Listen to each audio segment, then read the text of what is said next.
Inflamed by an Incubus, written by Felicity Heaton, narrated by Troy Duran and Devin Grace. Prologue. Audiobook grunted as she hauled Fenix into a deep, dank area that came and went, flowing in and out of focus as he struggled to remain awake. Her fear seeped into him through their bond, a tangible thing that drove him to reassure her, to steal that emotion away by somehow healing the gaping hole in his side that was leaking blood, probably leaving a trail of it for someone to follow. His beautiful mate adjusted her grip on his shoulders, fisting the black leather jerkin he wore, her claws piercing the material. "Stay with me, Fenix." She sounded desperate, her usually light voice strained with fatigue and fear, and he reached for the connection that linked them, needing to soothe her. "That trick is not going to work this time." She huffed and grunted as she dragged him into a large cavern and paused to look around.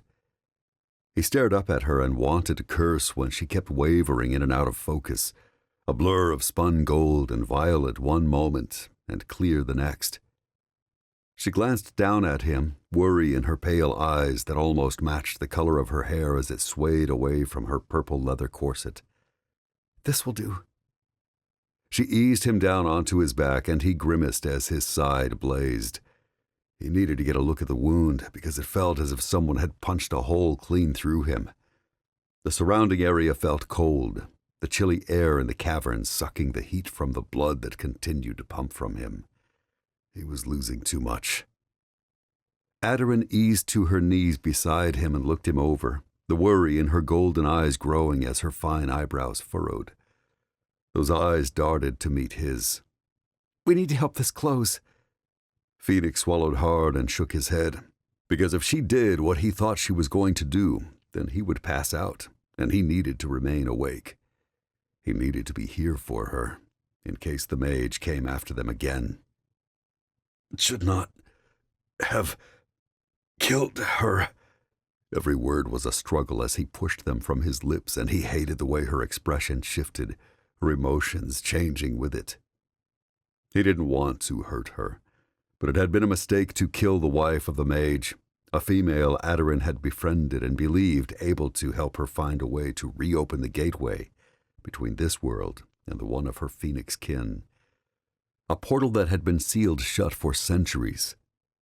He could understand the betrayal had wounded her, and part of him couldn't blame her for how she had reacted. He had felt how crushed she had been when they had discovered the female had wanted to lure Audiobook into a trap, gifting her husband with the power contained in Audiobook's Fenix blood. But killing her hadn't been the answer. The mage had come after them because of what Audiobook had done. Fenix gazed up at her, seeing how much she still hurt because of the betrayal, that pain hidden beneath the worry she felt for him. He cursed the mage's wife, the less reasonable part of him, the part ruled by his instincts as her fated mate, wishing he had been the one to make her pay for how she had treated Audiobook. His kind, beautiful Audiobook. If his female had one flaw, it was that she always saw the good in people and never the bad. He supposed his flaw was that he too often saw the bad in people and not the good. The corners of his lips twitched at that. Fate truly had made them for each other. Audiobook leaned over him and claimed his lips, tearing a low groan from him as hunger surged and he felt her strength pouring into him. He greedily devoured what she offered to him, savoring her kiss as he fed upon it, part of him trying to hold back his own needs so he didn't hurt her while the rest of him craved more, demanded he take everything from her.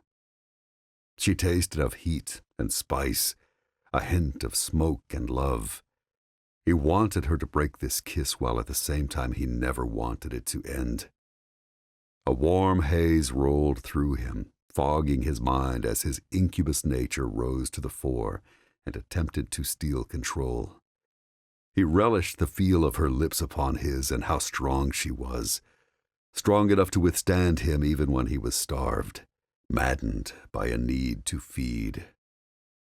A weaker female would have been killed by him in the throes of his hunger, when he was mindless and vicious in his pursuit of the pleasure that would feed him. Not his Aderin. His mate had brought him back from the brink more than once, feeding him well enough to leave him sated for weeks, surrendering herself to him and giving him more than sustenance. She gave him pleasure, too, something he had never truly felt with anyone other than her. She drew back and feathered her fingers down his cheek, concern shimmering in her eyes as they shone with flecks of amber fire, and her brow furrowed. He mourned the loss of the feel of her touch as she sat back and glanced down at his side, her expression growing somber. "I am sorry." She gave him that look, the one that said this was killing her, but she was going to do it anyway, was going to go against his wishes and deal with the wound. "I cannot let you bleed out." Was it that bad? He moaned and grimaced, his lips pulling taut as he tried to sit up and get a look at the wound the mage had dealt him when he had struck him with a glowing orb of blue magic that had poured lightning through Fenix's veins. Pain blazed through him, stole his breath, and ripped an agonized bellow from him that echoed around the cavern as he sank back against the damp stone ground. He struggled for air, his heart laboring as he fought to remain conscious. Aderin pressed her right hand to his shoulder and leaned over him, and he had the feeling she was doing it to keep him in place.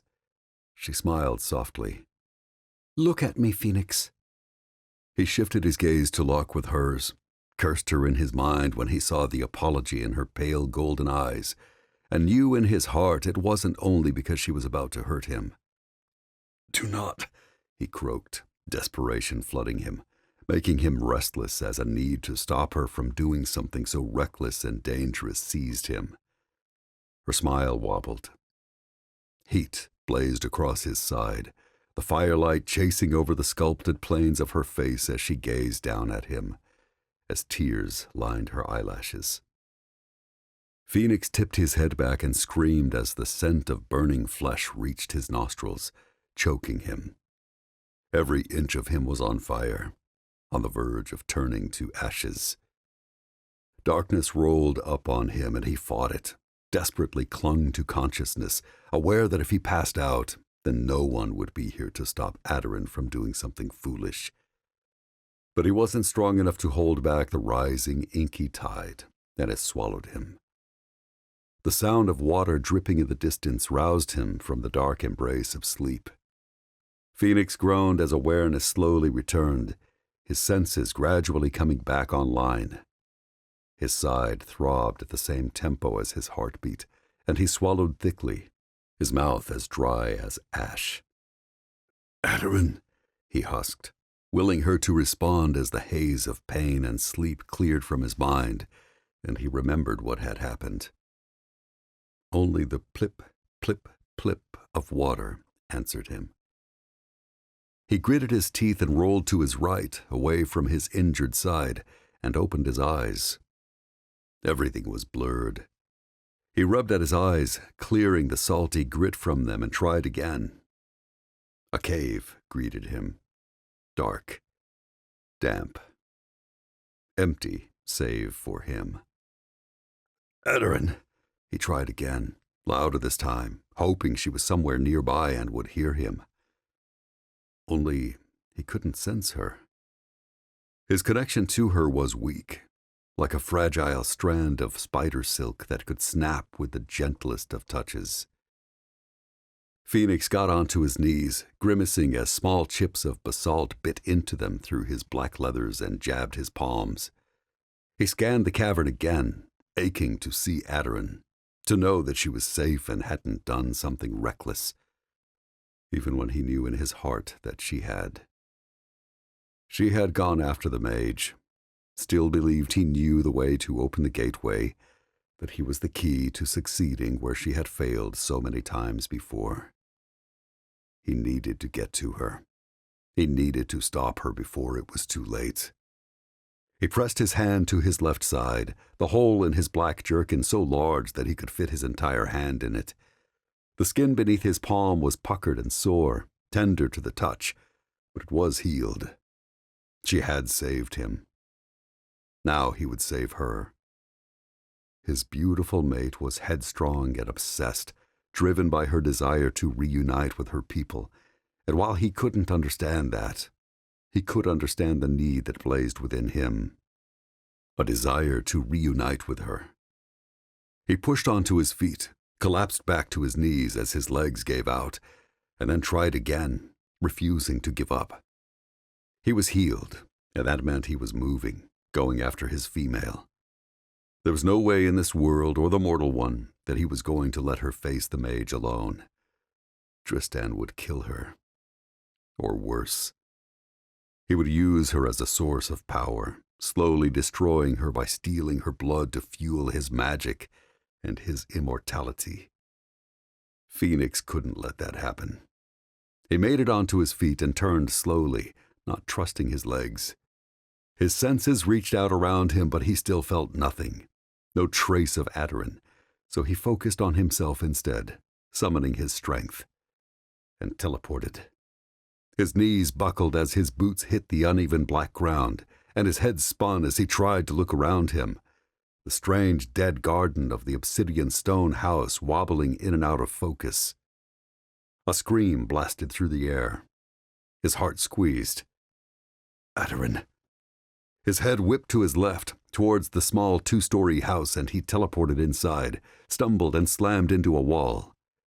The scent of sulfur and smoke hit him, laced with a tinny smell of magic, and he pushed off, staggering along a wide hallway towards his mate. He could feel her there, ahead of him somewhere. He clenched his jaw as his head turned again, gripped his side, and pushed onwards, refusing to let the weakness invading him stop him from reaching her. His mate needed him. Another scream cut him to his soul. Audiobook! He bellowed and teleported again, grimaced as he landed on his hands and knees this time, and his vision tunneled. He was pushing his luck. He sucked down a breath, froze as the scent of blood hit him. Audiobook, he whispered and lifted his head, wanted to roar in fury as he spotted her. The white-haired mage held her by her throat, colorful glyphs swirling around his hand and her head as she struggled against him, her legs flailing a few feet off the ground. Her boots caught the flowing hem of the black robes the mage wore, each frantic kick knocking the material away from his leathers. Panic seized Fenix's lungs as he sensed her weakening. His gaze darted over her and stopped when he found the cut on her neck. Crimson dripped from it, but rather than flowing down her chest to seep into her violet leather corset, those droplets rose into the air, slowly lifting upwards until they reached a point just above her head, where they gathered into a rippling sphere. Let her go! Fenix pushed onto his feet and grimaced as his right leg gave out, and he staggered sideways. He grunted as he hit a heavy wooden bench table and sagged against it. His side blazed as the mage turned cold red eyes on him. Malice filled them, fury so dark and deep that Fenix swore he could feel the male's rage. Tristan slid Audiobook a look. She screamed, throwing her head back as her body contorted, as another cut appeared on her chest and began to spill more crimson. No! Fenix lunged for her, desperate now. Let her go! She killed my wife, Tristan snarled, his face blackening as he angled it towards Fenix again. And now she wishes to kill me. Fenix shook his head. She only wants to open the gateway. The mage spat. Lies! She wants me dead. All her kind do. I lived a peaceful life. I had all I needed. Meant to live with my mortal wife for the rest of our days, and then pass on as she did. His face twisted in vicious lines as he cast a black look at Audiobook, where she struggled in his grip, her movements weaker now. And she took that life from me. Fenix gritted his teeth, anger surging through him too now. Your wife was luring her into a trap. She meant to gift you with Adarin's blood to make you live longer. I will not hear your lies.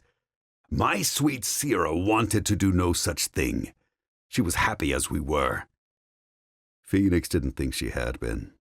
Tristan's sweet Sierra had spoken of immortality, had seemed desperate and wild when Adarin had realized what she had intended to do to her and had turned on her.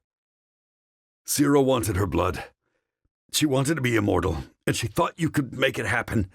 Fenix growled those words, feeling as desperate and wild as Sierra had been as he looked at Adarin and saw her fading. She was losing too much blood. If the mage stole much more of it, she wouldn't be able to resurrect.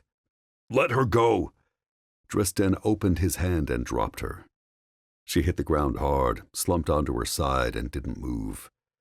Fenix hurried to her, his heart lodged in his throat as his senses locked onto her. She had to be all right. He couldn't live without her. Didn't want to. He sank to his knees beside her and pulled her onto her back so she was resting with her head on his thighs. "Wake up, Adarin." The mage stared down at them, and Fenix struggled to keep his focus on her as her eyelids fluttered. Her pale golden eyes opened, a glassy quality to them that he didn't like as she struggled to lift them to meet his. He stroked her cheek, wishing he could give her strength as she could give it to him. If he could, he would drain himself to the brink of death to save her from it. His eyes misted as he gazed down at her, as he fought to believe that she would make it through this death, and that the mage hadn't taken too much precious blood from her. Her power was in that blood, and if the mage had stolen too much of it, and she died— "She will die," Tristan said. "There's no way of stopping that now." "Shut up." Fenix kept his focus on his mate. "Come on now, sweetheart. Do not do this to me." Her eyes slipped shut, and his chest constricted. But then they fluttered open again. "I loved as deeply as you do, and that love was ripped from me." The mage came to loom over him, and Fenix looked up at him, that tight feeling growing in his chest again as he saw the darkness in the male's red eyes. The need for revenge. Fenix shook his head, silently imploring the male to leave her alone, to leave them both alone. "I will ensure she does not come after you again. Please, let her live." Fenix's brow furrowed as he gathered Adarin closer and crossed his arms over her chest in a protective gesture that he knew was futile. If the mage wanted to get to her, he would. Fenix wasn't strong enough to stop him. "Oh, she will live, as will you." The white-haired male raised his hand and closed his eyes, muttering words in a foreign tongue that had the hairs on Fenix's nape rising and charged the air around him. Tiny sparks of electricity skittered over his arms, and he shook his head as Adarin moaned and tried to curl up into a ball. The mage crouched and reached for her. Fenix batted his hand away and glared at him, locked up tight as the male's crimson eyes collided with his. Fenix unleashed a frustrated snarl when he tried to move and found he couldn't. Damn this mage. He tried to yell at the male, to make him leave her alone, but his mouth wouldn't cooperate. All he could do was watch as the mage pressed his palm to her chest and continued to mutter something over and over again. The mage's red gaze lifted to meet his, blazed like fire as the static charge in the air grew stronger. Adarin disappeared. The mage rose to stand before Fenix, his gaze never straying from him, burning like an inferno but as cold as ice. "I condemn you both. Her to die and forget you if she ever recalls her love for you. You to forever chase her ghost, desperate to make her love you again." Tristan turned his back on him and strode away. He disappeared before he reached the door of the room, but his words lingered in the icy air. "Enjoy your eternity." Chapter 1. 8 Deaths Later. It had been that dream again. Fire. Shadowy figures. The feeling that she was burning up and about to explode into flames. Evelyn tried to shake it off as she sipped water from her violet bottle, each cool drop of it quenching her thirst and feeling as if it was lowering her temperature. She nodded to a few of the men and women she passed in the bright corridor on the 3rd floor of the sprawling building in the heart of London, not stopping to talk to the one she had worked with in the past. She was on a mission. Her black t-shirt stuck to her back as she hurried towards her destination, and she grimaced as she tugged at it. Maybe she should have let herself cool down after her training session and the shower that had followed it before pulling all her clothes on. But she had overheard one of the other women in the changing room mention that the Alpha team was finally back from their latest trip to hell. Evelyn hadn't seen Archer in close to 6 months, not since she had been forced to rest up following the incident in the 5th realm of the demons. The doctors had refused to sign her off for duty, had kept her locked inside headquarters, stopping her from heading into hell with one of the teams working there to chart the realm. She had tried petitioning the higher-ups but had met with the same result. Boring rest. She wasn't even supposed to be training.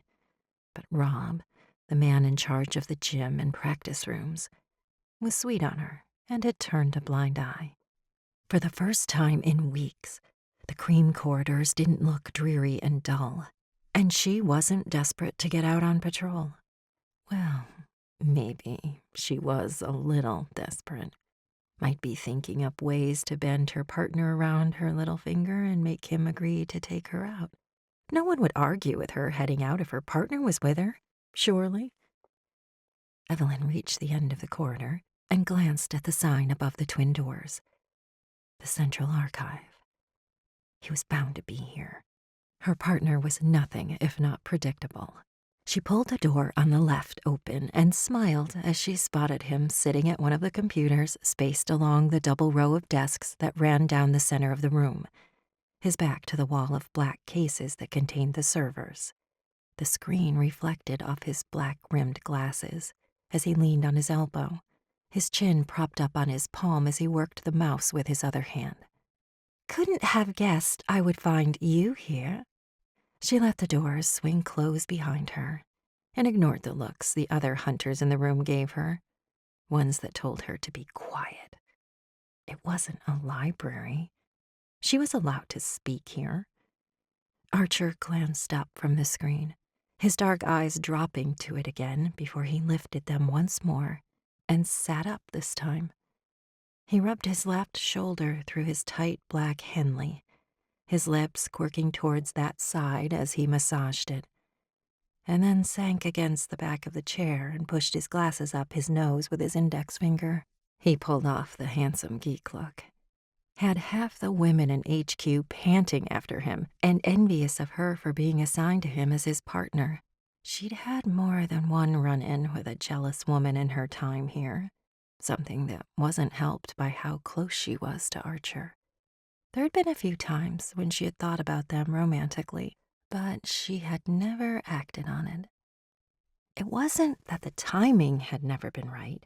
It was just a feeling she had that they weren't right for each other, and making the shift from partners to lovers would only ruin this good thing they had going on. Archer was absolutely her only friend in Archangel, had her back more times than she could count, and was the reason she was here working for them, had joined their mission to protect people from dangerous non-humans. Because he had saved her from one of them. She didn't want to mess up their friendship, so she had never acted on the occasional spark of desire she felt for him. Archer ran a hand over his dark brown hair, mussing the longer lengths, and stretched, clasping his hands together as he raised his arms above his head. When he was done, he sank deeper into the chair and placed both hands behind his head, supporting it as he looked at her, and drawing the gazes of the other women in the archive. Those women would probably claw her eyes out if they knew she had seen him naked once, had witnessed him in all his glory, could have drunk her fill of his honed muscles, and maybe done more than that if she had accepted his offer to skinny dip in the lake with him. The thought of swimming in pitch-black water under a moonless sky and not knowing what else was in there with her had been enough to keep her on the shore. Archer raked his dark eyes over her, a flicker of a frown dancing on his brow before he relaxed again. "How are you doing? Cleared for action?"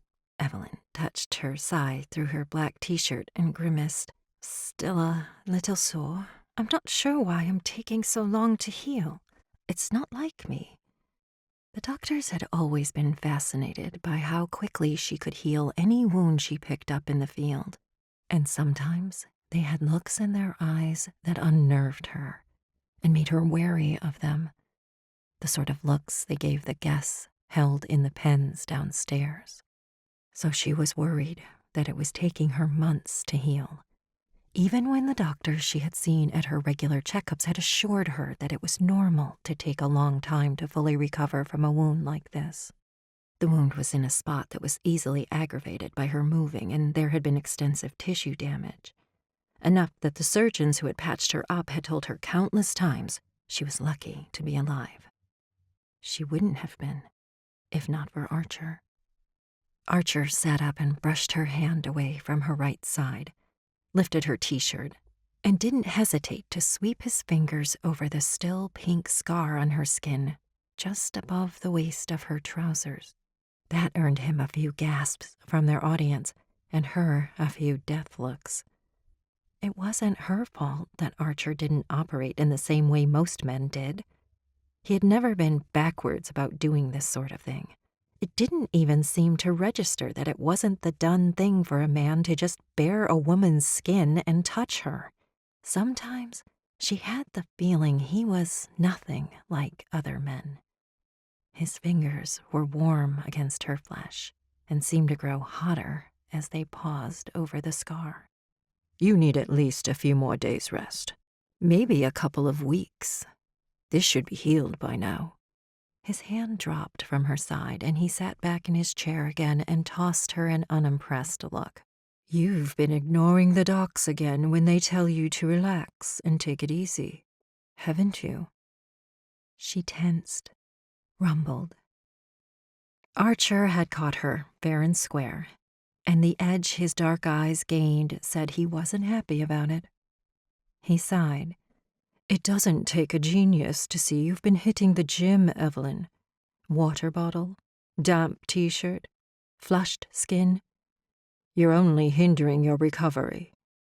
He glanced at the mouse and looked as if he wanted to take hold of it and continue his work, a few tense seconds passing before he looked back at her.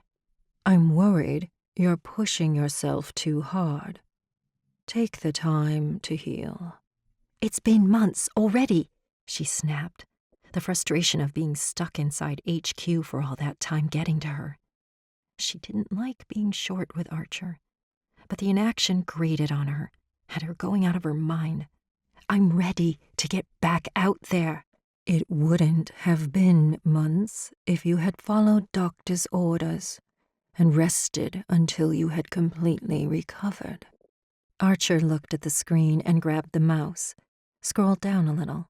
"I have been resting." She glared at him, her hackles rising as she tugged her t-shirt down to cover the scar. "It was just a little gym time. I didn't want to get out of shape." He lifted his gaze back to her. There was an accusation in that look, a look that set her on edge and had her easing back a little. "What?" she murmured, a feeling that he knew more than he was letting on rolling through her. Archer shifted his gaze back to the screen. "Marty snitched on you." "Son of a bitch!" she barked, and then scowled at the other occupants of the room when they all glared at her. She turned her frown on Archer. He smiled easily. "Do you really think that I don't have spies everywhere?" Evelyn huffed, planted her backside against the edge of the desk beside him, and pouted at the servers. "I should have known he would tell on me. Fine, I did go out. I was going crazy being stuck inside, and I needed some air. Marty swore he wouldn't tell anyone if I went on one patrol with him. Archer rapped a knuckle against the screen, his gaze fixed on her face. You knew he would have to file a report the moment you got into it with that vampire. The vampire had it coming. She pulled a face at him, could practically see her shot at getting out of this damned building slipping through her grasp as Archer's unimpressed look shifted towards anger. And some might say you had it coming too. He jerked his head towards her side, his eyes darkening. You opened it up pretty good, according to Marty. Evelyn folded her arms across her chest and made a mental note to make Marty pay for including everything in his damned report. Marty knew how protective Archer was of her, and that he would find that report and come down hard on her about this. It was the reason she had wanted to keep it secret from him. But apparently Archer was right, and nothing got past him. If Marty had been more help, maybe I wouldn't have reopened the wound. Did she look as pouty as she sounded? She mentally waved goodbye to all thoughts of hitting the streets, her hope dying a swift death as Archer gave her that look, the one that said she wasn't going to be bending him around her little finger this time. He patted the seat beside him. Come, do some research with me. Evelyn let her head fall back on an exasperated groan. Not research. Anything but research. She let her head fall forwards again and slumped over, her arms dropping to dangle between her thighs and her will to live bleeding from her as she thought about sitting in front of a computer screen, poring over boring documents and sifting through reports. She curled her lip and looked over her shoulder at his screen. It was filled with a long list of reports. Ugh. No thanks. What are you researching anyway? She scanned the titles of the reports, trying to figure it out before he could answer. Witches, magic. He casually pushed his glasses up with his index finger as his dark gaze drifted over the screen. The same thing he was always researching. Evelyn sighed and nudged his shoulder. Come on, Patrol. Getting some fresh air and stretching your legs will be good for you. You'll only get a flat butt if you insist on sitting around all the time. He scowled at her, the black slashes of his eyebrows meeting hard. I have to remind you, I only just got back from hell. I've not been sitting on my backside.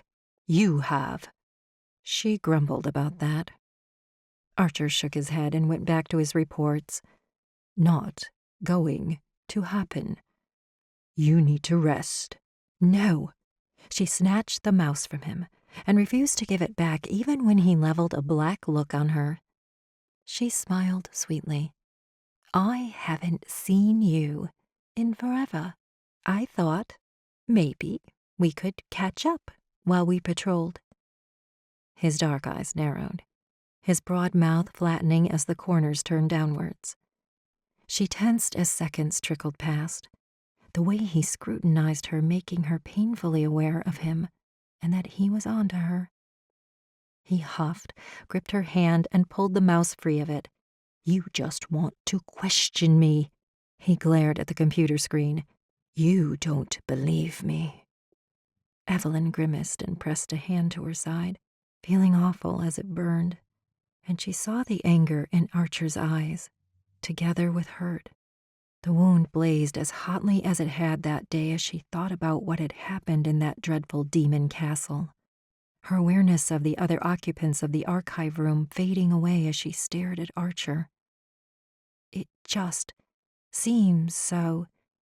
Her brow furrowed as she replayed everything, and her voice dropped to a whisper. I swore I was dead.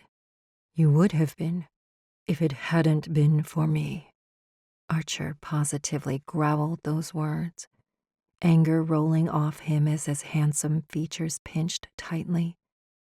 I saved your life. I know that.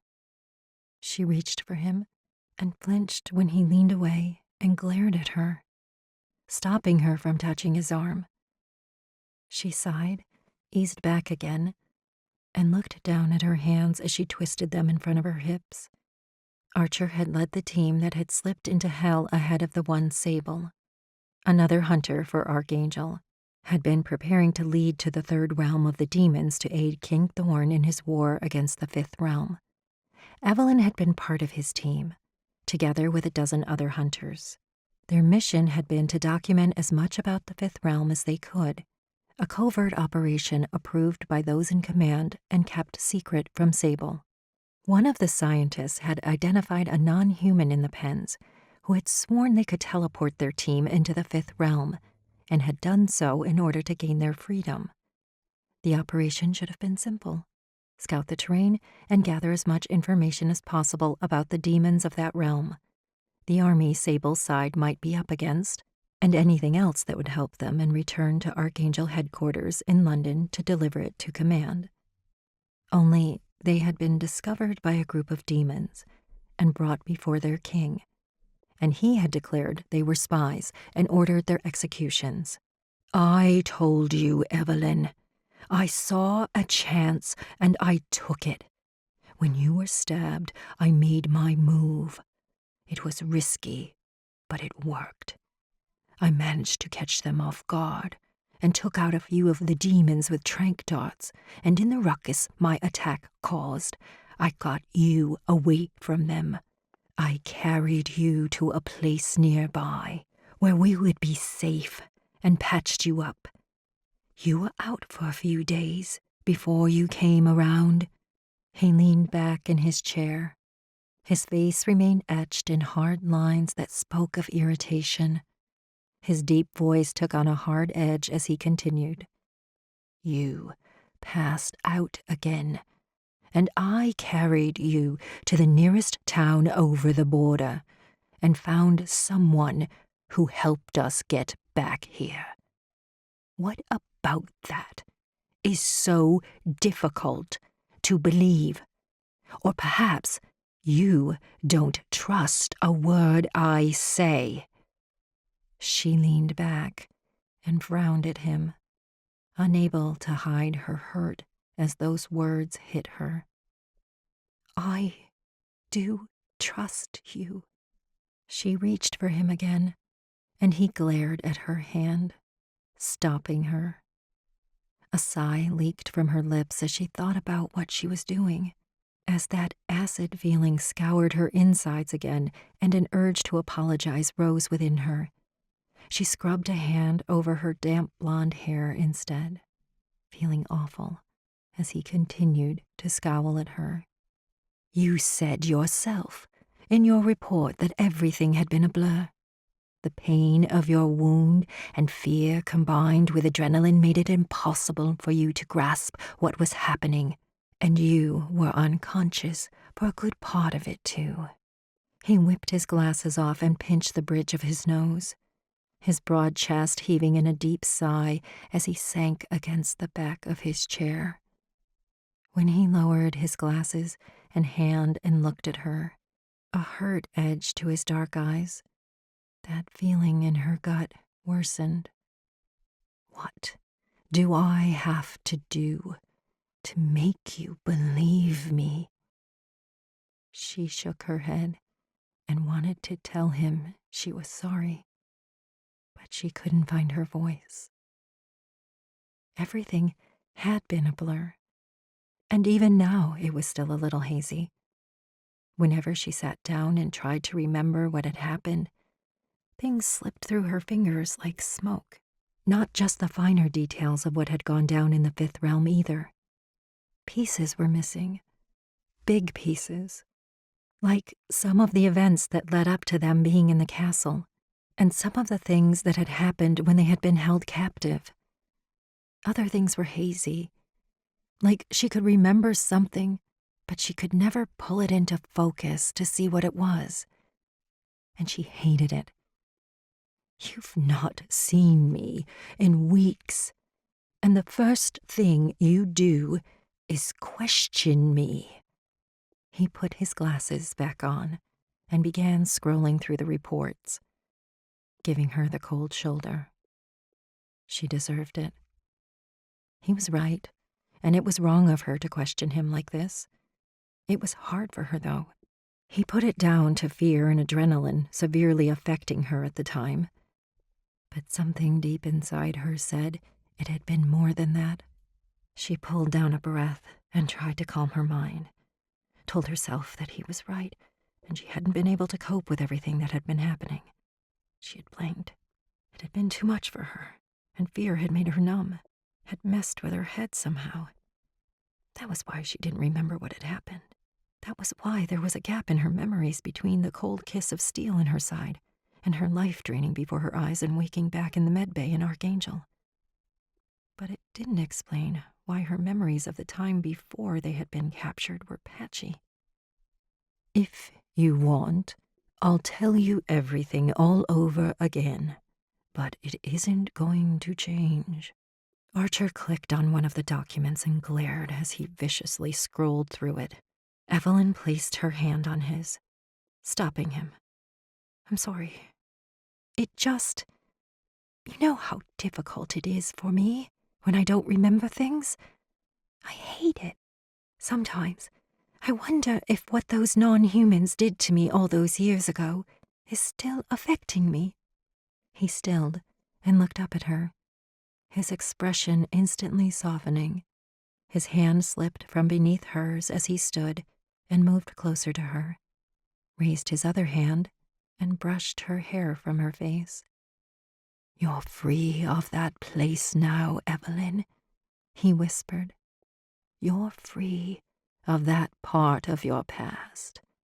It was just the stress of the moment that made you forget a few details." He heaved another sigh, and his fingers lingered on her cheek. "I'm sorry, too. I've been under a lot of pressure recently, and I'm tired. Maybe I need a break." He smiled softly and shrugged. "Or a drink. I could buy you a drink as an apology." "Cafeteria beer?" "I'll pass." She gazed at the servers, seeing beyond the array of blinking red, green, and orange lights in her mind to the world out there. "I just want to be back on the streets. I want to leap back into my work and forget about what happened, which is ironic, since I hate forgetting." She chuckled. Archer's steady gaze drilled into the side of her face. She kept hers locked on the servers, a heavy feeling settling inside her again. She hated being inactive. It gave her too much time to think, and she kept finding herself mulling over all the time she had felt there was something wrong with her, that she wasn't right. "How about we get some decent beer, then?" Archer's hand dropped to his side, and he gave her a stern look. "I'm not taking you on patrol, but we could gather some intelligence. Something not dangerous, like a trip to Switch or Underworld. 2 nightclubs run by non-humans." She gave him a sly smile. "I could use a cold beer." He smiled right back at her, shook his head, and then nodded towards the door. "Come on, then. We can walk. Fix this flat butt of mine." Evelyn slid a sidelong look at it as he walked past her, rounding the end of the row of desks. It wasn't flat at all. She wasn't sure how he did it, but he could sit in a chair most of the day and not ruin one hell of a fantastic backside. She wasn't the only one who stole a peek at it either. Several of the women in the room also tiptoed to see past the monitors to him as he strode towards the door, a sensual shift to his movements that made him look like a panther on the prowl. On a satisfied sigh, she pushed to her feet and followed him, resisting the temptation to continue admiring the view. "Swing by my quarters first. I need to grab some things." By things, she meant her favorite tranquilizer gun, just in case things got a little wild. Archer nodded as she fell into step beside him, and she led the way to her quarters in the dormitory wing of the enormous building. She ditched her water bottle and grabbed her holster, wrangling her arms into it so her pistol sat snug against her ribs, and then turned back towards Archer where he waited in the doorway. He reached around to his left, unhooked her black leather jacket, and tossed it at her. "Might want to cover that piece." She slipped her arms into the worn leather and smoothed it over her ribs so it concealed her weapon, and then grabbed the pack of darts from the side table near him. He waited for her to pocket them, and then turned around and stepped back into the cream hallway. She closed the door behind her and followed him down through the building, across the large bright foyer and out into the night. The air was cool against her damp hair, and she breathed deep of it, savoring it as if it was a fine wine, not thick with the scents of London. She glanced back at the elegant sandstone building as they left it behind, a place that had been her home for years now, since Archer had saved her life the first time. "Let's cut through here." Archer pointed to the park, and she immediately went on high alert, her focus narrowing to the shadows that clung to the trees. If Archer switched his focus to looking for danger, he didn't show it. He casually jammed his hands into the pockets of his black combat trousers and tipped his head back to gaze at the night sky. "I'm not sure how you can be so calm about walking through a pitch-black park." Evelyn scanned the darkness, her cheeks warming a little as she tried to pick out whether anyone was lurking in the patches of black beneath the trees. She absently touched her face when it grew hotter, and her head felt a little foggy. What was wrong with her these days?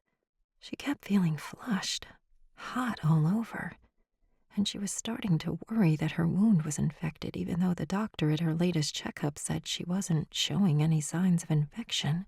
"You all right?" Archer stopped and caught her arm. He pulled her around to face him, a soft look of concern etched on his face as he studied her. When he lifted his hand and touched her cheek, she almost gasped. It was so cool against her flesh, a blissful relief from the heat that scalded her cheeks. "Maybe we should forget about getting a beer and head back. You don't look so good." "I'm fine." She locked up tight, her muscles clamping down on her bones as movement just beyond him caught her eye, and she looked there. Her gaze collided with that of a man who was running right at Archer's back, and she couldn't tear her eyes away from him. He was handsome, gorgeous even, and strangely familiar. Evelyn frowned at him, trying to place him as heat bloomed in her veins, and she fought the sudden wave of desire that threatened to steal her breath. She saw a flash of him in the courtyard of a dark gray stone castle, felt the cold bite of steel in her side again. He had been there.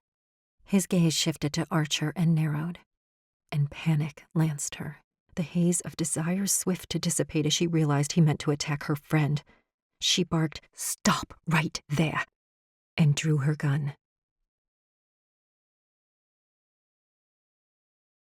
Chapter 2.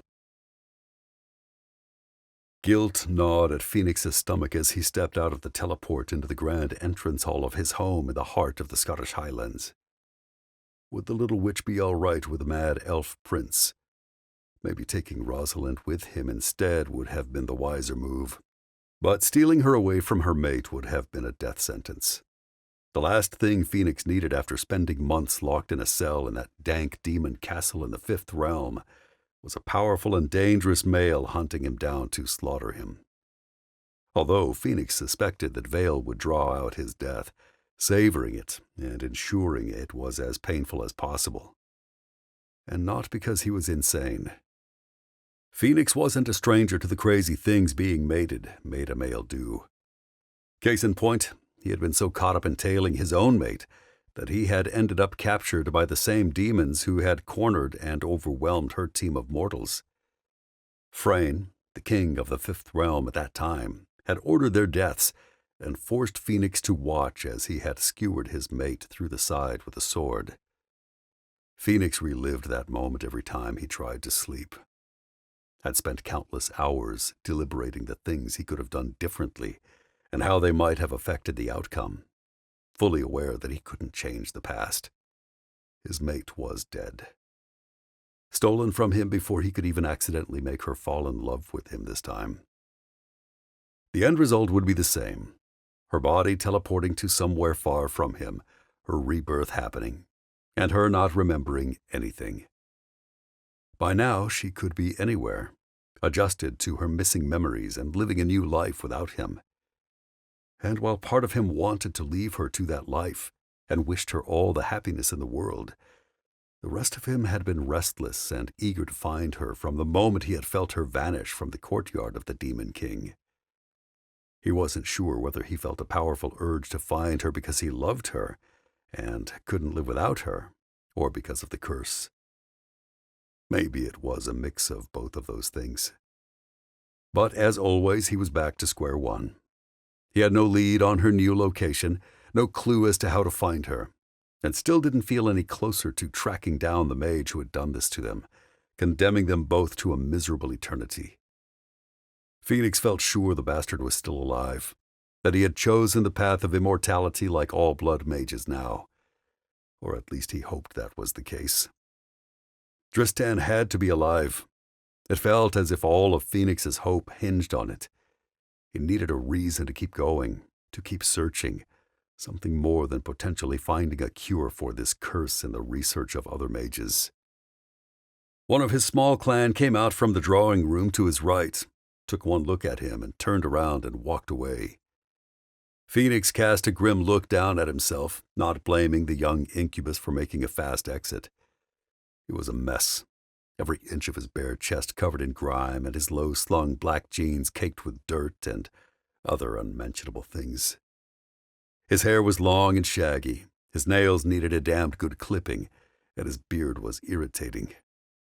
He probably looked like a homeless person who had wandered into the mansion. Months in a damp cell in the basement of a castle would do that to you. "Tiny," Fenix hollered, sensing the male just beyond the dark wooden door. "I hope you've been keeping the house in order." Tiny peeked around the door frame and blinked wide blue eyes at him, his sandy hair scruffier than the last time Fenix had seen the Incubus in training. "Oh my gods! We all thought you were dead, this time." Fenix scowled at him for that. So he had a bad habit of disappearing for months at a time, leaving the running of his mansion in the hands of his subordinates. It wasn't as if they needed him here. "Any trouble?" By trouble, Fenix meant infighting, attacks from rival incubi clans, and general calls by the police about missing females. Tiny shook his head, frowned when a thick hank of his wild hair fell down over the left side of his brow and blew it back out of his eyes. "Daz has been taking care of everything in your absence. Rain and Mort have been busy." Fenix huffed. "By busy, you mean ferrying females to and from the local fight town for visits?" Visits being a nice way of saying raunchy, week-long, no-holds-barred parties with the two older incubi. Tiny grimaced. Rain and Mort knew that he didn't like them hosting groups of females under his roof, that his drawing rooms weren't there to be used in ways that meant they had to be sanitized every time he came home and wanted to relax. He had taken the males into his home to give them shelter, but they had grown into, well, mature incubi, with the hunger of an average adult of his breed. "I told them to keep their parties to the Fey Towns." Fenix undid his ruined jeans and headed for the left side of the grand twin wooden staircases that curved upwards to meet at a landing that overlooked the entrance hall and a chandelier that really needed a good dusting. He made a mental note to talk to Des about that, or maybe he would make Rain and Mort tidy the entire house as punishment. A grin curled his lips and he paused halfway up the steps and looked back at Tiny. "Are they in?" The scrawny youth shook his head. "Daz is around, though." Fenix shrugged off his irritation and made a mental note to talk to Rain and Mort next time he was home at the same time they were. "Just tell them no more parties, or they'll have no more roof over their heads." He had been intending to relax in his home for a few days, fighting the need to find his mate. Now he just wanted to get clean and get back out there. He paused again at the top of the stairs and grimaced, and then cast another look down at Tiny. "And sanitize every inch of the house while I'm gone." "Where are you going?" Tiny called up to him as Fenix turned away from the banisters. "Where do you think?" He tossed that over his shoulder and headed along the wood-paneled corridor to his right, moving swiftly towards his apartments. At least they were firmly off limits, and so far Rain and Mort hadn't dared break that rule. Relief swept through him when he opened the door to find everything as he had left it and sniffed the air, catching only a faint, musty scent that told him no one had been in his room for weeks at least. He strode to the right window of the two that flanked his enormous four-poster mahogany bed and lifted the sash to let some fresh air in, and paused. The grounds were beautiful, bathed in golden evening light, the sprawling lawn perfectly tended and the low hedges that formed intricate patterns in the formal garden neatly clipped. Tiny and Des had been busy. The older Incubus liked to spend a lot of the warmer days in the extensive grounds, taking care of it. The last time Fenix had been home, Des had told him that he had been training Tiny in the art of gardening too. It was good for the young Incubus to have a hobby. All incubi needed ways to keep their minds occupied, otherwise their nature steadily took over, luring them into spending more and more time pursuing females and pleasure, until it became an addiction. Fenix sighed as he stared at the towering dark pines and firs that formed a thick forest around the grounds, stretching between the lawn and the distant mountains that enclosed the house on three sides. He feared Rain and Mort were heading towards addiction. He didn't want to see either male sliding down the slippery slope towards being more incubus than human. Millennia ago, incubi had been more like the demons that history books and dictionaries portrayed them to be: dangerous, unscrupulous, and liable to force liaisons with females, taking them against their will. Incubi had slowly embraced their more human side, though, learning to balance their needs so they could live among humans, enjoying everything the world had to offer together with other benefits that came from tempering their hunger, such as not transforming into murderous psychopaths in the throes of passion. Of course, starvation could also turn an incubus dangerous. Fenix raised his right arm and brought his fist up to his shoulder. He stared at the fey markings that tracked in a line up the underside of his forearm. The swirls, dots, and slashes churned with blue and gold, a sign of his hunger. If he didn't feed soon, he would start losing his mind. He dropped his hand to his side and went to his dresser, slid the top right drawer open and grabbed the small gold and blue enamel pillbox there. He flicked the lid open and froze when a solitary yellow pill stared back at him from its bed of black velvet. Not good. He popped it into his mouth and hunted through every drawer in the dresser, looking for more. When he didn't find any there, he went to the nightstand and frantically pulled the drawer open. Pill bottles rolled back and forth, rocking to a halt. He checked every one of them and grimaced when he found pills in only one of them. And even then, it was only 4. Fenix hesitated and then swallowed 2 of them, reserving the rest for later. He needed to get more. The 3 pills would take the edge off for a few hours at least, long enough for him to do his usual dance against his need to feed. He wanted no other female, craved only his Adorin, and didn't want to be disloyal to her, even when she had always told him he could feed on females, as long as it never went further than kissing them. Kissing another female felt good for a few seconds, while his hunger was being sated. But the moment what he had done sank in, he always felt dreadful. Which is why he had sought out a powerful witch in the Fey town in Geneva. All the rumors about Hela had been true. She had been able to create a pill for him, one that would keep his hunger at bay, giving him more time between needing to feed. The pill usually worked wonders, but in his haste to follow Evelyn into hell when she had been sent there with Archangel, he had forgotten to top up his supply and had gone after her with a half-empty travel pill box in his pocket. Not that it would have mattered. The demons had taken it from him when he had been captured. It had now been months since he had fed, possibly half a year, and that wasn't good. He could take all the pills he wanted, but they wouldn't have the desired effect when he was this hungry. Whether he liked it or not, he was going to have to find a suitable host, or he was going to start sliding down into that dark place where his incubus nature would dictate his actions. Losing his mind and turning into a demonic bastard who would murder his host to drain every last drop of energy from them had never been appealing to him. So he would find someone to kiss for a while, as much as it sickened him.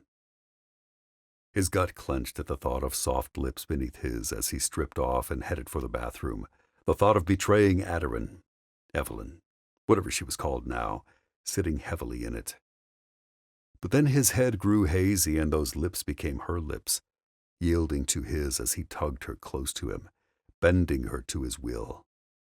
He groaned as he turned the shower on and stepped under the spray, tried to keep his thoughts on track and what he needed to do next as he thoroughly scrubbed every inch of himself twice over. But she was there in his mind whenever he closed his eyes, smiling at him, throwing her head back as he touched her, crying his name as she came undone. Fenix pressed his left hand to the wet tiles, hung his head under the jet of the shower, and firmly gripped his aching shaft in his right hand. He groaned as he fisted himself, his knees weakening as he imagined Audiobook on hers before him, her mouth on his length, sucking and teasing him.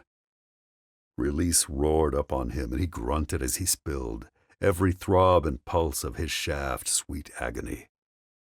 He blew out his breath as he twisted and sagged back against the tiles, letting the water cascade over him.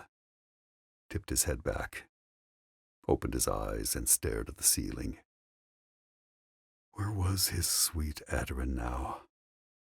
Gods, he needed her. He needed to see her. No. He shook his head, lifted his hands and ran them over his wet hair, slicking the long, tawny lengths back. He couldn't see her. It was better that way. It was better he suffer this pain and torment, this madness that afflicted him whenever they were apart, than put her through the hell she always experienced whenever they came together. He didn't want her to die again. But gods, he couldn't live without her. He dug his fingertips into his scalp, gritted his teeth, and unleashed a feral growling sound as frustration got the better of him. If he could just see her, maybe that would be enough to tide him over. He could keep his distance this time. I won't make contact with her. He whispered those words to the heavens beyond the layers of the building above him, making it a vow. I just want to see her.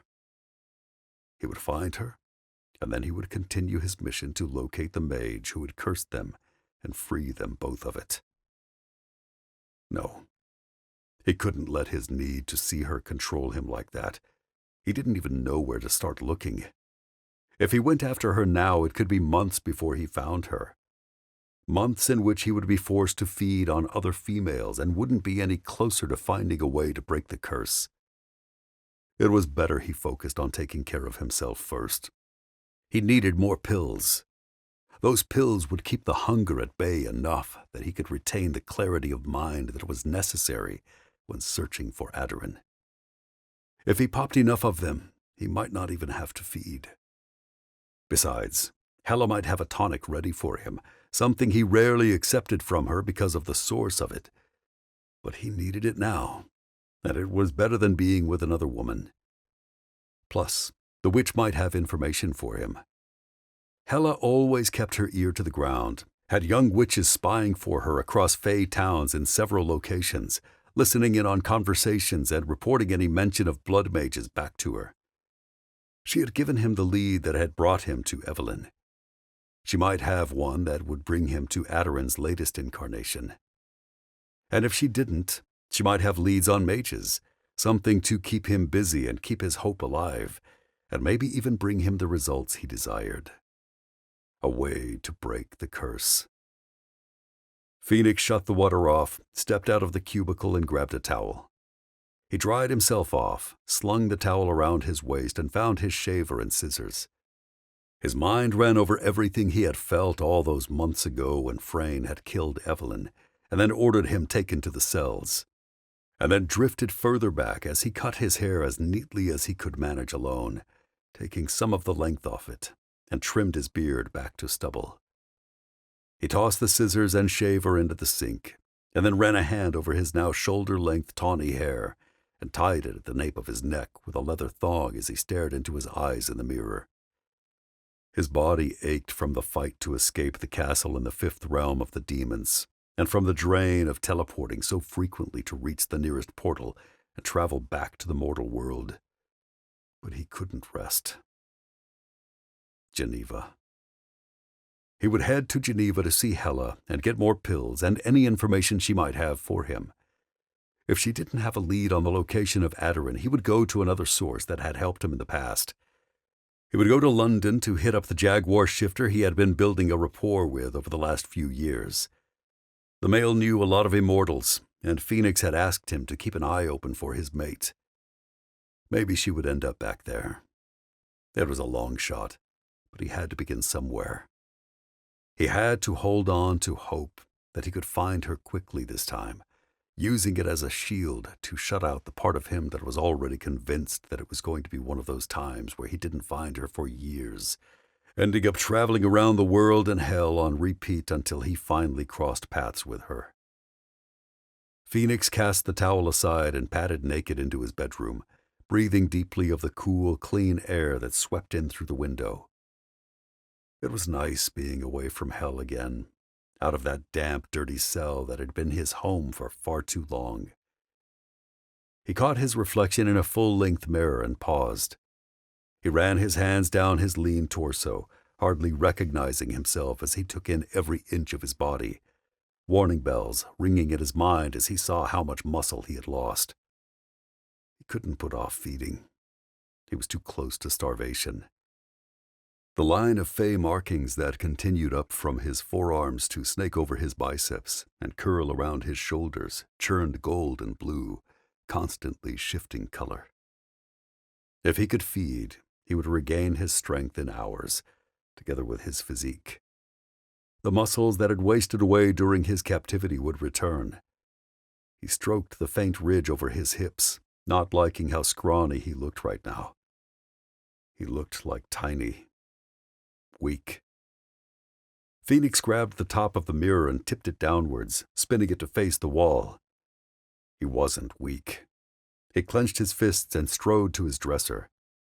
He just needed to feed, and then he would be strong again, back to his old self, capable of taking on anyone who stood between him and his mate, between him and his forever.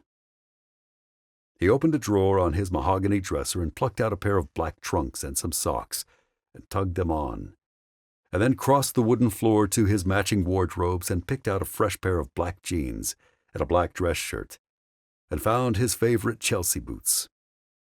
Once dressed, he closed the window and thought about going to talk with Tiny, but took another pill instead, and teleported. Chapter 3. Fenix stared at the scrap of paper he clutched and then at the buildings surrounding him. They had seen better days and were far from the witches' district in the more upmarket end of the Fey town in Geneva. He hadn't even realized it had an area like this. He had thought the whole of the sprawling town, one that occupied a cavern beneath a mountain, looked like the areas he had visited. Elegant and refined, with beautiful pastel European townhouses sporting very Parisian lead roofs, or pretty terracotta-roofed cream cottages like the one Hela had lived in the last time he had visited her. What had made her move to an area like this one? He tensed as he sensed eyes on him and glanced at the shadows between two of the run-down two-story houses. Crimson eyes glared back at him. Vampire. If the warning bell clanging in his head was anything to go by, this vampire was hungry too. Fenix had no intention of becoming lunch for someone else, so he picked up the pace, heading at speed along the cobbled road. He checked the address someone had given him again and looked at a building to his left, one that had flaking pale blue paint and a door that looked ready to fall off its hinges. Judging by the number scrawled on the stonework that looked an awful lot like it had been done in blood, he was close to his destination. Fenix checked every door from that point onwards and paused when he found the one he was looking for. He shoved the piece of paper into his jeans pocket and rapped his knuckles on the wooden door of the White House. When no one answered, he reached out with his senses, trying to see if anyone was home. Maybe the witch he had spoken to had been playing a trick on him, had thought he meant Hella harm, and had sent him on a wild goose chase. He detected a faint signature on the other side of the door, but it was hazy, as if something was blocking him. He drew down a deep breath, attempting to catch Hella's scent. Only he smelled nothing but the rank odor of urine and old blood. Fenix huffed and turned away, stopped himself from leaving, and looked back at the door. He studied it with his eyes and his senses, trying to detect whether someone had placed a spell on the building, one designed to hide whoever was inside. Was Hella in trouble? The witch he had spoken to had looked worried when he had shown up at Hella's place to find the little brunette hastily tidying up what had been one hell of a mess. She had been quick to shove the piece of paper at him and shoo him away. Maybe she hadn't done it to protect Hella by sending him on a fruitless hunt for this building. Maybe she had done it because someone was after Hella, and she hadn't wanted him hanging around for that someone to spot and follow him.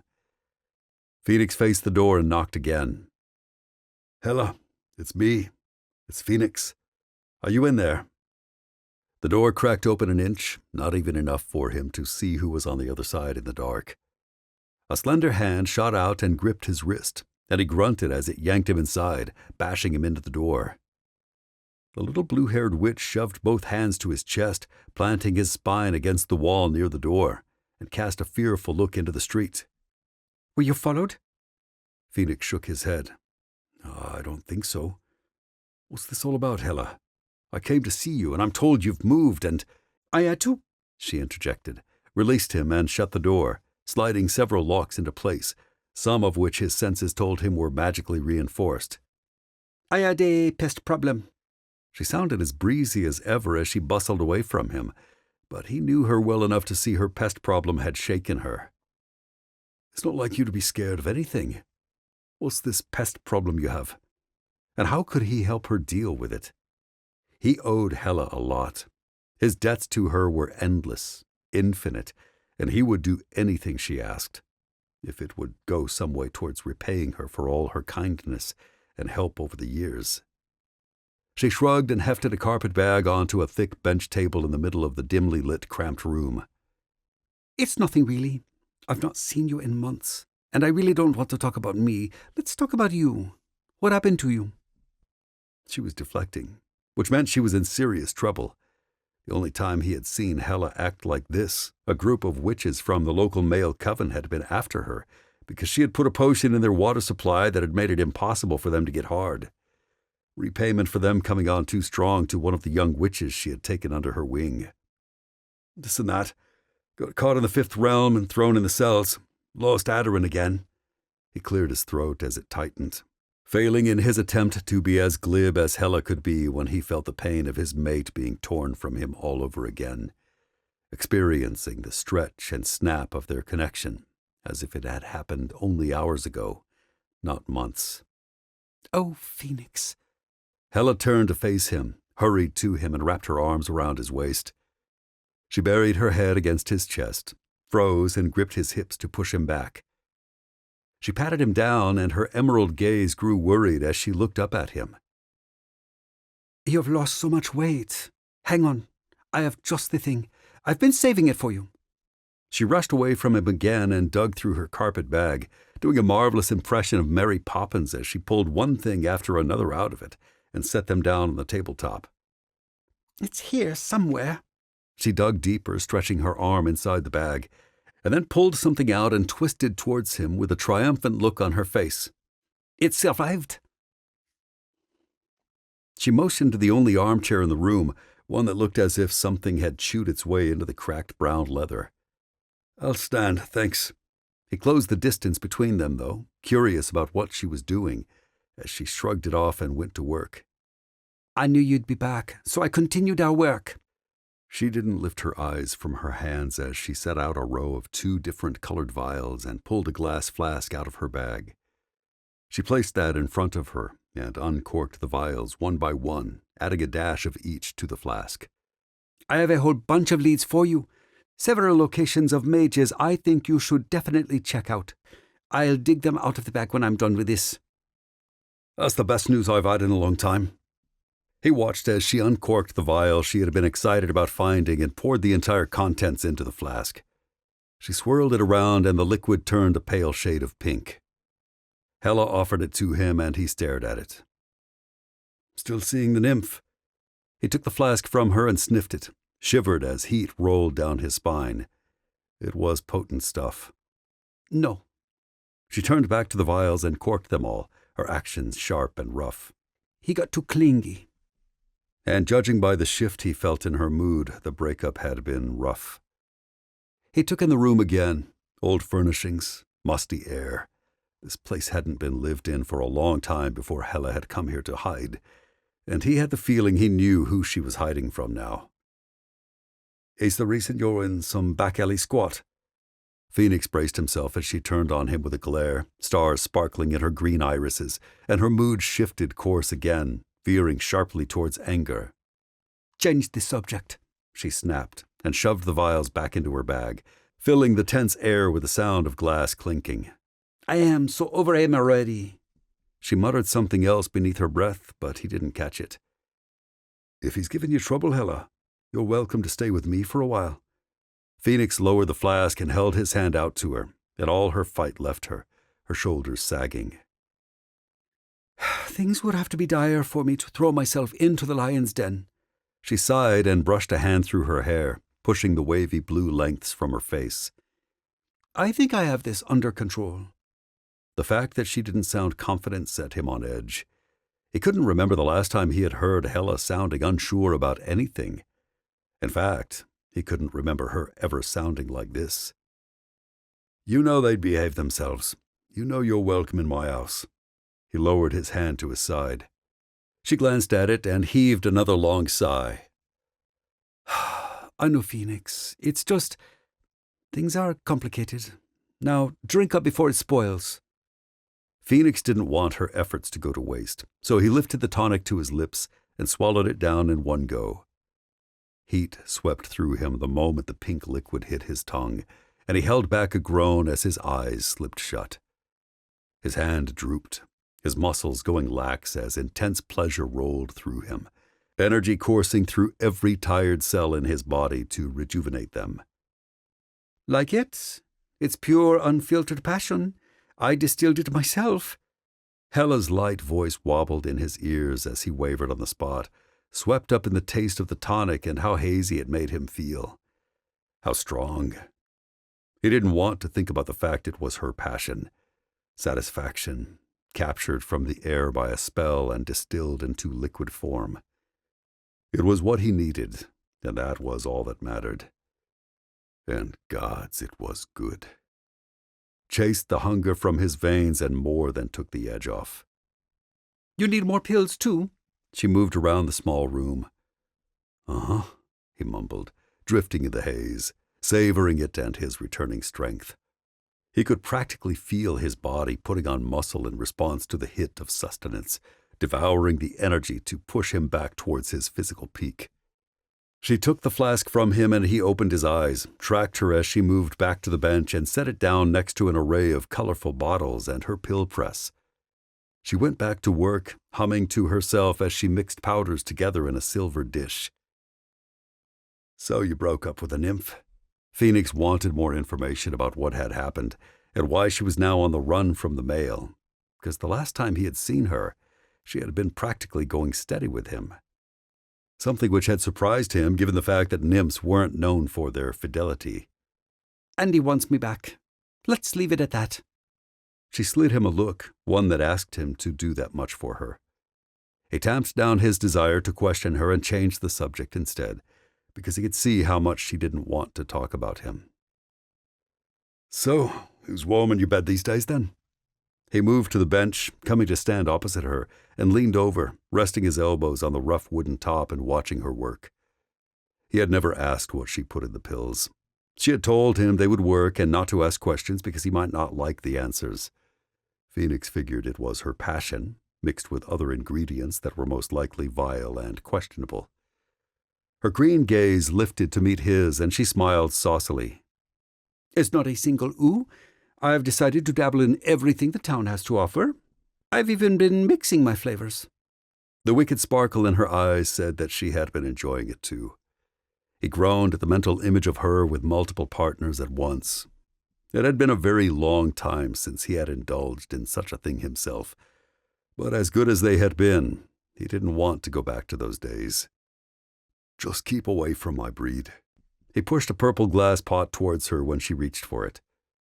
She plucked the lid off it and scooped out some of the green powder with a small spoon. Fenix pretended not to see the sliver of bone poking out of the surface. You don't need to warn me. She lightly tapped the spoon, dislodging the powder onto the pile she was building in the dish. I like my magic, although I've been hearing rumors that demon seed doesn't exactly do what we were told by our elders.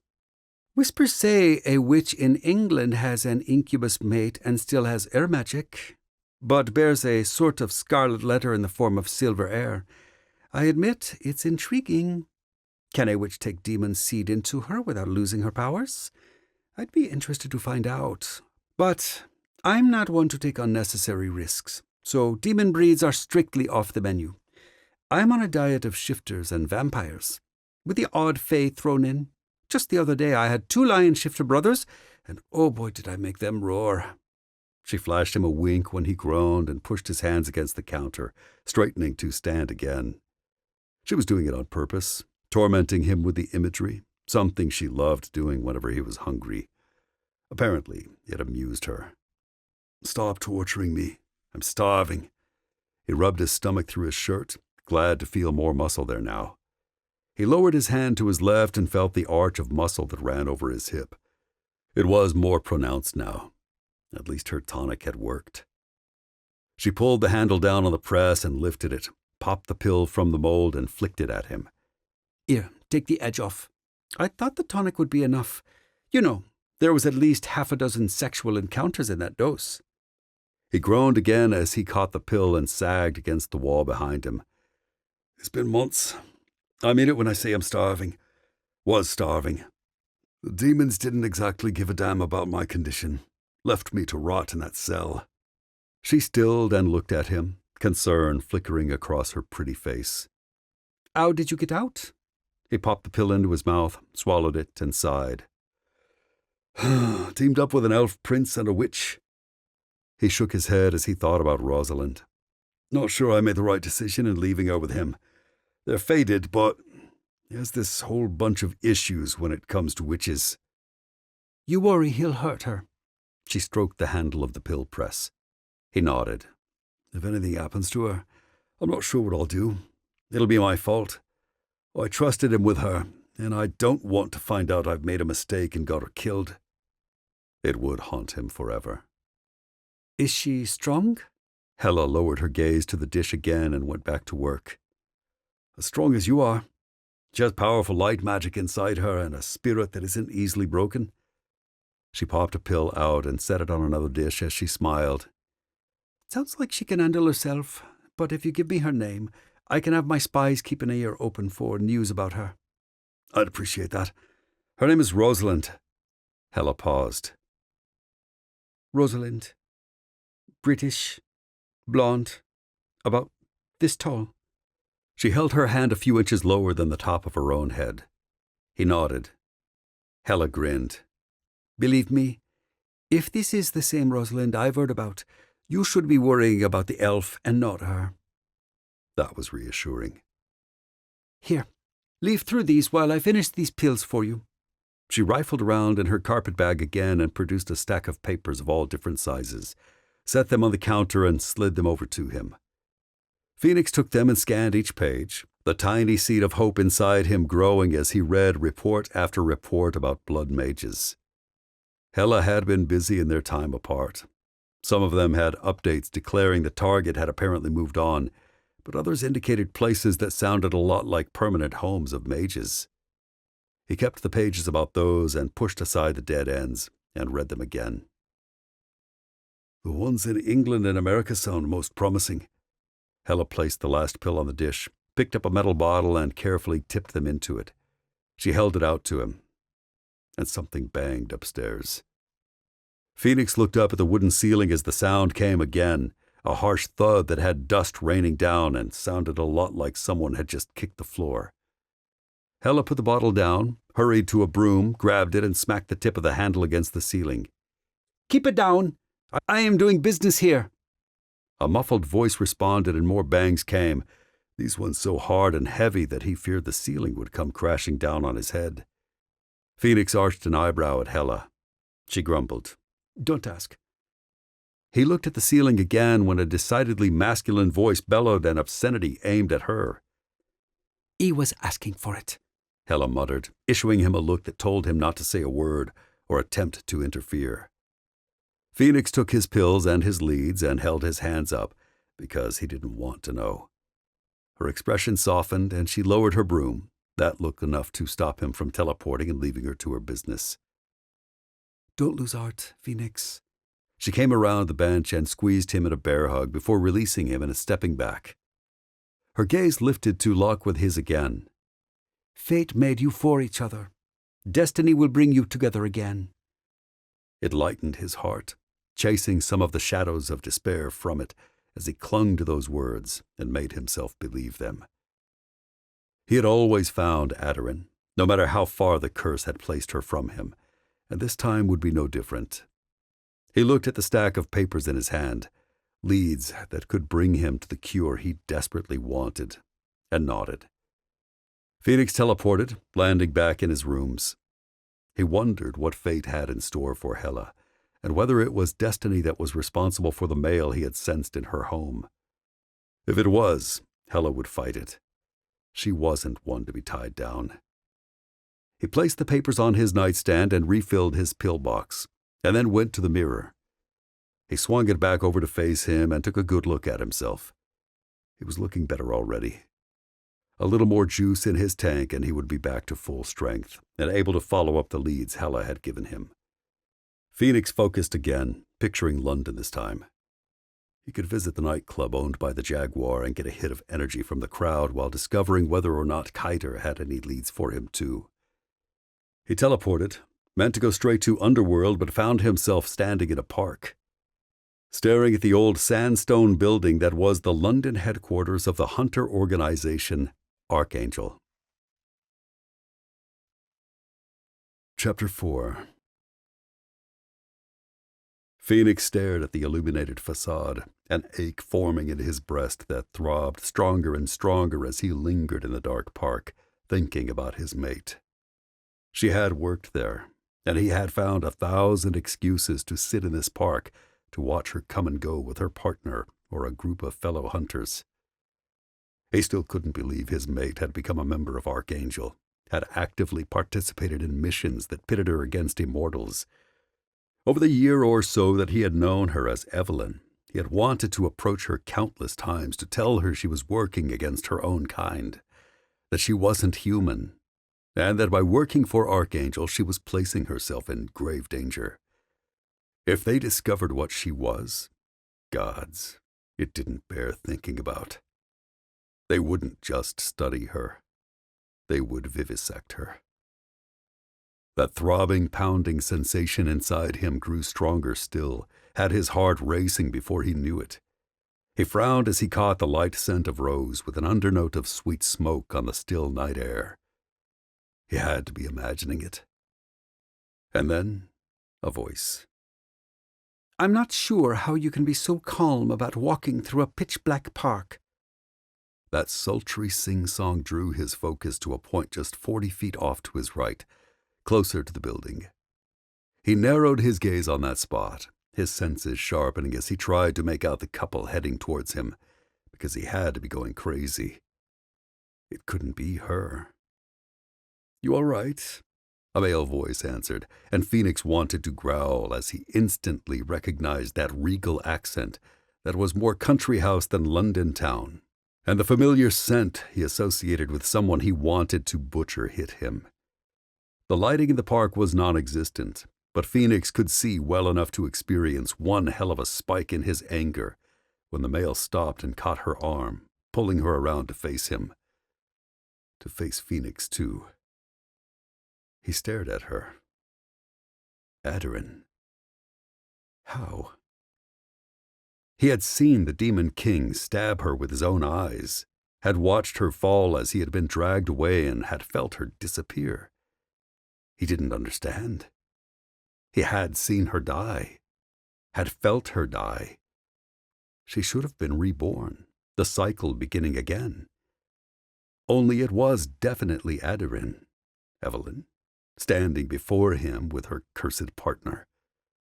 Fenix tried to content himself with just knowing she had somehow survived and was safe, and how the sound of her voice calmed him, warmed him, and gave him the strength to keep going. Only the way she smiled at her partner and the way that male lifted his hand and touched her face had a vicious hiss filling his head, and had his fingers curling into fists as rage poured through his veins like molten lava. And the way her eyes slipped shut briefly, and she leaned into his caress, pulled a fierce reaction from him. Maybe we should forget about getting a beer and head back. You don't look so good, the male said, his voice distant in Fenix's ears as he kicked off. She murmured, I'm fine, and then tensed, and her gaze whipped towards Fenix, her golden eyes widening as they collided with his. Heat rolled through him, sparked to an inferno by their gazes colliding, as if it had been the match that had lit the tinder of his passion. He couldn't breathe as he stared into her eyes, at flecks of gold so familiar and warming, comforting even. But then awareness of the male and the memory of how she had leaned into his touch had the flare of white-hot jealousy returning, and he couldn't stop himself from sliding a black look at her partner. She barked, Stop right there, and drew her gun. Fenix launched at Archer's back, nimbly dodging the small dart that flew at him as she depressed the trigger. He slammed into the male, grappled with him, and managed to get his arm around his neck from behind. He might not be at full strength again yet, but he didn't need to be in order to teach the human a lesson he would never forget, ensuring he kept his filthy paws to himself. Archer seized his left forearm and twisted with him, tossing him off him, and Evelyn fired again. Missed again. She bit out a ripe curse and reloaded. Fenix rolled to his feet, pivoted on the grass, and kicked off again, pure, unadulterated fury at the helm as he glared at Archer. How dare he touch Fenix's mate? How dare he seek to take what was his? Aderin, Evelyn, belonged to him, now and forever. No male would take her from him. She was his. Archer was ready for him again, moved inhumanly fast as Fenix dropped his shoulder to plow it into his gut, grabbed him by the back of his shirt with both hands, and surprised Fenix by managing to seize his left wrist. Fenix bellowed in agony as the male twisted his arm up his back, had his elbow burning white-hot, and panic setting in as it felt as if it might snap. He arched forwards and cried out again as Archer shoved his hand further up his spine. He had been mistaken. He wasn't strong enough yet. But he would be. His head fogged as the pain became too much, and he tried to shake it off, focused on the male behind him, and somehow managed to bring his right elbow up, aimed it at the male's pretty face. Archer easily blocked it and shoved a knee into his back, knocking him down into the grass. The hunter's full weight came down on him, pinning him to the damp ground, and Fenix struggled, refusing to give up, even when he knew it was over. Attacking the hunter had been a mistake, not because he was weak from hunger, but because Archer was incredibly strong. Far stronger than Fenix had thought, and far stronger than was humanly possible for a male his size. He slid Archer a look out of the corner of his eye, met his gaze and held it, drawing on what strength he had and summoning a gift that always came in handy at times like this. Archer's pupils slowly dilated as Fenix turned on the charm, his grip growing weaker. Fenix grinned inside and kept up his assault, getting into the male's head and stirring passion in him, a desire to do whatever Fenix wanted, which boiled down to letting him go. The hunter's gaze suddenly sharpened, his eyes narrowing as his dark eyebrows knitted hard, and he dug his knee harder into Fenix's spine. The male leaned over him, shoving him into the dirt, and Fenix couldn't believe it. He wasn't at full strength yet, but he should have been able to charm the hunter. That ability grew stronger as he grew weaker, was always on hand when he needed it. Archer should have been putty in his hands, aching for him and willing to do whatever he wanted. Archer brought his mouth close to Fenix's ear. "Not going to work, Incubus," Archer hissed. "You should have stayed away." Fenix jerked back against him and summoned another ability because he was damned if he was going to let the hunter win. Only when he tried to teleport, nothing happened. He stared at Archer out of the corner of his eye, shock rolling through him as the male slowly smiled at him, his smug look telling Fenix that he knew what he had just tried and failed to do. Fenix glared at him, silently letting the hunter know that he was onto him too. His inability to teleport wasn't because he was weak still and had tapped himself out by teleporting from Geneva to Scotland and then on to London. Something was different about Archer. Archer sneered at him and reached into the thigh pocket of his black fatigues, pulling out a small radio device.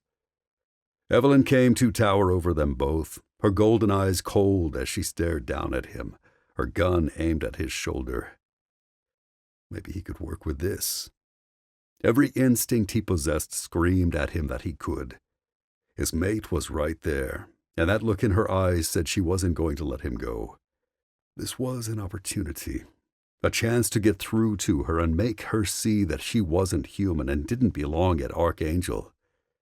He relaxed beneath Archer, his struggles ceasing as he accepted his fate, determined to make it work in his favor. He would convince Evelyn to leave Archangel and her partner, and together they could find the mage who had cursed them. They could have that forever they had always wanted with each other. The rose-hued image in his mind of a happily forever after got a huge crack in it that bled oily black all over it as he met Evelyn's gaze, and the more sensible part of him, the one not swept up in seeing his mate again, whispered that it wasn't going to be that easy. Fenix realized, with sickening dread, that his rash actions had landed him in a whole lot of trouble, the sort that involved vivisection, when she took the radio from her partner and brought it to her rosy, full lips. "Prepare a pen for a new guest,"